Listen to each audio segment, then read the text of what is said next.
Now let's bring you up to speed this afternoon on some other top stories. We're getting new information about the woman accused of killing her mom in Scottsdale yesterday. Scottsdale police got a 911 call around 2 p.m. from a neighbor of Holly Brennan saying that Brennan asked her to call. Brennan allegedly admitted to killing her mother over the phone and then to officers when they got to the complex. Brennan's mother, Sharon, was found dead in a bedroom of an apartment that they shared. Brennan told police she smothered her mother.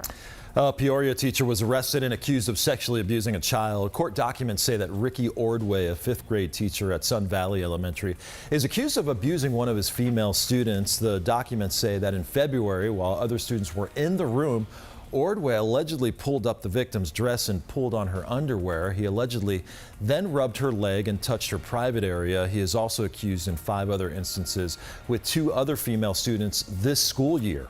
Ordway has been charged with 5 counts of molestation and 1 count of sexual abuse.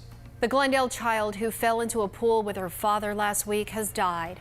Glendale police say the 3-month-old died Sunday morning. She fell into the pool at a home near 59th Avenue in Thunderbird on Friday. The girl's father wasn't hurt. Police say they are working to figure out what happened. Valley man was arrested after Glendale police saw him actually throw a puppy last night. Listen to this. Court documents say the officer was working a traffic stop near 51st Avenue in Northern when they saw Matthew Cassing throw the puppy just like a baseball right into his car. Cassing was charged with 1 count of animal cruelty.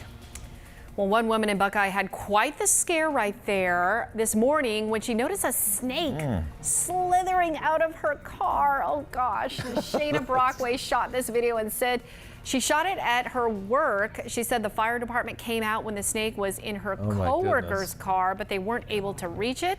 They left and it moved to her car. Brockway said the snake eventually slithered away into the desert. Can we make sure that there's no other snakes? I know, my goodness, can you imagine? You'd be paranoid after that.